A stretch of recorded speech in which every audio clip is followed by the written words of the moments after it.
দর্শন করতে মন্দিরে অনেকেই বাধা থাকে, যিনি মন্দির থেকে বেরিয়ে এসে আড্ডা সেখানে একটা কাজ করবো। দুর্গাপুজোও আমরা অনেকটা আড্ডা চলে করে থাকি, তো আড্ডা নিয়ে বন্ধুরা আশা করি তোমরা খুব ভালো আছো। তো আজকে চলে এলাম কিন্তু মাঝেরহাট স্টেশনে। তো মাঝেরহাট স্টেশন থেকে সোজা 1 নম্বর প্ল্যাটফর্ম দিয়ে চলে যাব বেহালা মিন্টের দিকে, এবং বেহালা মিন্টের থেকে নেমে বেহালা থানা যাব। ও বেহালা বাস মিন্টের থেকে বেহালা বাস ধরবো, ওখান থেকে বেহালা থানা যাব। বেহালা থানাতে বেহালা ক্লাবের একটা পুজো হয় বনমালী নস্কর রোডের দিকে যেতে। ওখান থেকে বেহালা থানা নেমে রাস্তাটা ক্রস করে বনমালী নস্কর রোড পড়বে, ওইখান থেকে 5 মিনিট হেঁটে গেলেই কিন্তু বেহালা ক্লাবের পুজোটা হয়। যেখানে বেহালা 14 হাটের যে পুজোটা হয় চণ্ডী মায়ের, সেইখানেই সেই মাঠেই কিন্তু বেহালা ক্লাবের পুজোটা হয়। তো আমি তোমাদের যখন চণ্ডী পুজোটা দেখিয়েছিলাম 14 হাটে, সেখানে তোমাদের বলেছিলাম যে এখানে কিন্তু বেহালা ক্লাবের পুজোটা হয়। তো সেই পূজা প্রাঙ্গণেই যাব আজকে। তাদের খুঁটি পুজো আছে, সেটা তোমাদের সামনে শেয়ার করব। আশা করি তোমাদের ভিডিওটা ভালো লাগবে, তো দেখতে থাকো। আর গত বছর কিন্তু এশিয়ান পেন্সিল শারদ সম্মানে ভূষিত হয়েছিলেন এই বেহালা ক্লাব। তো এই বছর কি তাদের ভাবনা থাকে সেটা তোমাদের সামনে তুলে ধরবো। আশা করি ভিডিওটা ভালো লাগবে, দেখতে থাকো, এক বিন্দু স্কিপ করো না। খুব সুন্দর একটা ভিডিও হতে চলেছে, এইটুকু বলতে পারি। তোমরা যদি শিয়ালদা দিক থেকে আসো তাহলে কিন্তু এটা হচ্ছে 2 নম্বর প্ল্যাটফর্ম মাঝেরহাট স্টেশনে। তো এখানে কিন্তু তোমাদের নামতে হবে, নেমে ওই 1 নম্বর দিয়ে ওই দিকে যে তোমার ফ্লাইওভার মানে ব্রিজটা শেষ হচ্ছে, এই ওভারব্রিজটা, এটা হচ্ছে ওভারব্রিজ। এই ওভারব্রিজ দিয়ে তোমাদের এখান দিয়ে ওইদিকে নামতে হবে। নেমে তারপরে ওখান দিয়ে একদম সোজা চলে গেলেই মিন্টের সামনে যেতে হবে। মিন্টের সামনে থেকে কিন্তু তোমরা বাস পেয়ে যাবে। এটার নামতে হবে বেহালা থানা। বেহালা থানা ক্রস করেই তোমাদের সোজা হেঁটে যেতে হবে বনমালী নস্কর রোড, রাস্তাটার নাম, সেখান দিয়ে কিন্তু যেতে হবে, ঠিক আছে? বেহালা থানা, তোমরা যদি মাঝেরহাট দিয়ে আসো তাহলে রাস্তাটা ক্রস করে এখানে রাস্তা ক্রস করে এদিক দিয়ে আসো, ঠিক আছে? এটা হচ্ছে বেহালা থানা। বেহালা ক্লাবে কিন্তু এখানে খুঁটি স্থাপন চলছে, দেখতেই পাচ্ছ। আর এই খুঁটি স্থাপনের সাথে সাথেই কিন্তু বেহালা ক্লাবের শারদোৎসবের সূচনা হয়ে গেল, সেটা কিন্তু বলা যেতে পারে। তো খুঁটিটা কিন্তু বেশ ভালো লাগলো, খুব সুন্দর করে সাজানো হয়েছে খুঁটিটা। মায়ের ত্রিশূল রয়েছে, মা মহিষাসুর বধ করছেন এমন একটা দৃশ্য রয়েছে। ওপরে মা লেখা রয়েছে, দেখো, ত্রিনয়নী চোখ রয়েছে মায়ের, মা দুর্গার। তো এইভাবে কিন্তু পুরো খুঁটিটা সাজানো হয়েছে, খুব সুন্দর লাগলো এই খুঁটিটা স্থাপনটা দেখতে। আমার বেশ ভালো লাগলো, খুঁটিটাও কিন্তু খুব সুন্দর হয়েছে। তোমরা একবার দর্শন করে নাও।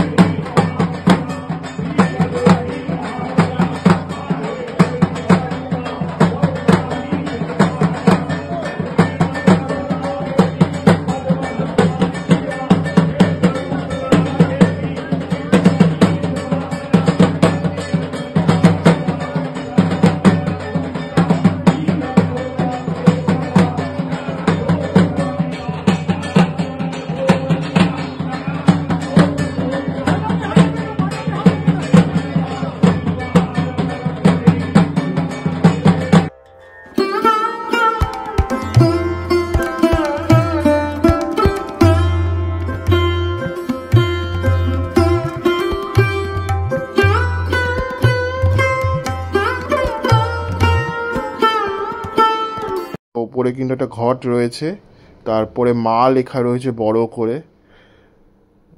তারপরে কিন্তু একটা ত্রিশূল রয়েছে, দেখো ত্রিশূল রয়েছে, মহিষাসুরকে বিদ্ধ করছে ত্রিশূলটি, সেটা দেখানো হয়েছে এই খুঁটিটার মধ্যে। খুব সুন্দর করে কিন্তু এটা সাজানো হয়েছে, বেশ ভালো লাগলো। বেহালা ক্লাবে পেয়ে গেছি কৃষক দাকে, দাদাকে চ্যানেলে স্বাগত জানালাম। তো দাদা অনেকদিন পর আবার বেহালা ক্লাবে, তো এবারে আমরা কি দেখতে পাবো বেহালা ক্লাবে? হ্যাঁ, তখন সবাই জেনেই গেছে এখানে একটা আড্ডা, কলকাতার অতি পরিচিত আড্ডা, সেখানে একটা কাজ করবো। দুর্গাপুজোও আমরা অনেকটা আড্ডা চলে করে থাকি, তো আড্ডা নিয়ে একটা কাজ। আচ্ছা, সেক্ষেত্রে আমরা যদি আড্ডা নিয়ে যদি দেখতে পারি, সেক্ষেত্রে আমরা কিরকম ধরনের দেখতে চলেছি সেটা এখানে বলা। আচ্ছা, প্রথম কবে জানতে পারবো সে ব্যাপারে? আমরা মোটামুটি সব পুজো যে সময় জানা যাবে, আমাদের আমাদেরও পুজো আসা প্রতিমার ক্ষেত্রে দাদা কি চমক যাচ্ছে এবারে? আমার বিষয় আড্ডা তার সাথে মানানসই করেই একটা প্রতিমা করা হচ্ছে, যেটা আমার বিষয়ের সাথে মানানসই। আচ্ছা দাদা, এবছরও তো পুজো এগিয়ে এসেছে, সঙ্গে বৃষ্টি, সেটা মাথায় রেখে কিরমভাবে এগানো হচ্ছে? তাই জন্য আমাদের পুরো প্যান্ডেলটা কভার হচ্ছে, বিশেষ করে কভার পুরোটাই ইনসাইডে থাকবে প্যান্ডেলের পুরো সমস্ত কাজগুলো, যাতে মানুষের আসতেও কোনো অসুবিধে না হয়, মানে এখানে আসার পর মানুষ সুরক্ষিত। আচ্ছা, সেক্ষেত্রে দাদা দর্শকদের জন্য কি বলবো? দর্শকদেরকে বলবো একটু কষ্ট হলেও আপনাদের তো দুর্গাপুজো একটা নেশা, আমাদের ভরাটাও একটা নেশা, যারা দুর্গাপুজো দেখছে দর্শকদের কাছেও একটা নেশা, মানুষ ভালোবেসেই দুর্গাপুজোর জন্য বেরোবে। প্যান্ডেল আমরা সেইভাবে তৈরি করবো যাতে মানুষের এখানে কোনো অসুবিধা। দর্শকদের কাছে কিন্তু চাহিদা থাকবে, কারণ বেহালাভাষী হিসেবে আমাদের কাছে কিন্তু বেহালা ক্লাব আগের বছরে এশিয়ান পেয়ে, তো সেদিক থেকে কি ভাবছো? এটা প্রত্যেক বছরই থাকে, এটা নতুন কিছু না, আগের বছর পেয়েছে বলে শুধু না, না হলেও এই চাহিদা সবসময় থাকে, আমরা এটার মধ্যেই কাজ করে উঠবো। কাজ কবে থেকে শুরু করছো? কাজ আমরা কাল থেকে শুরু করছি। মাঠে। অনেক ধন্যবাদ দাদা, শারদীয়ার আগাম শুভেচ্ছা। অনেক ধন্যবাদ দাদা। তো এখানে দেখতে পাচ্ছ বেহালা ক্লাবের কিন্তু হোম হচ্ছে, তো হোম যজ্ঞটা এখানে চলছে, সেটাই তোমরা দেখতে পাচ্ছ। কিন্তু আমি প্রথমবার এলাম এবং এই সুযোগ করে দেওয়ার জন্য সকলকে হৃদয়ের অন্তঃস্থল থেকে অনেক আমি জীবনে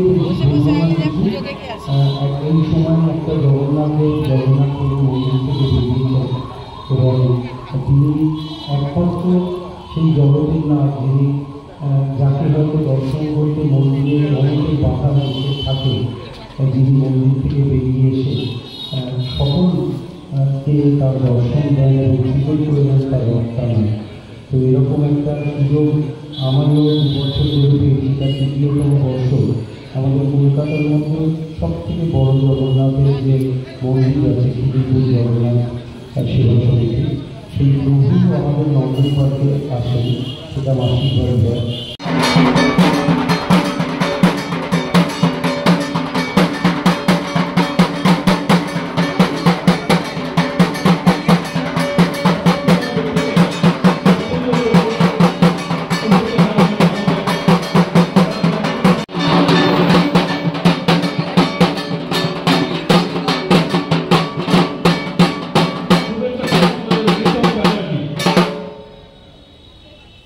রিতম ব্যানার্জি শুভেচ্ছা স্মারক তুলে দেন।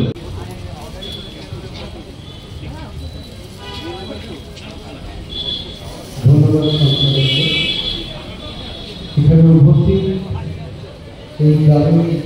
বন্ধুরা, এতক্ষণ দেখছিলে বেহালা ক্লাবের খুঁটি পুজো, এবং কেমন হয়েছে অবশ্যই লিখে জানিও। তো খুব সুন্দর হয়েছে, আমার একটু দেরি হয়ে গেছিলো আসতে, তাও হোমটা তোমাদের সামনে তুলে ধরলাম, হোম যজ্ঞটা হয়েছিল, এবং শিল্পীর সাথে কথা বলিয়ে জানিয়ে দিলাম যে এই বছর বেহালা ক্লাবের কি ভাবনা রয়েছে। আশা করি তোমাদের ভিডিওটা ভালো লেগেছে, কেমন লাগলো লিখে জানিও। আমি সিদ্ধার্থ আজকের মতো ভিডিওটা এখানে শেষ করছি, ভালো থেকো।